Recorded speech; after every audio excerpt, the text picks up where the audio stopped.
How to enable or disable color tuner on Skyworth TV. If you found this video helpful, please hit the like button, subscribe, and turn on the notification bell for more video like this. On your remote, press the gear icon, and on the upper right side on your screen, you can see here the gear icon or settings. Okay, go to this. In settings, go to display and sounds. In display and sounds, go to picture. In picture, below, you can see here the color tuner.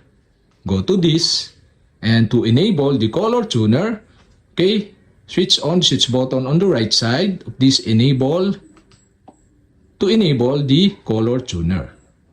And if you want to disable again, switch off the switch button on the right side. So, but I decide to enable the color tuner on my Skyworth TV. If this helpful, like, subscribe, and see you for my next video.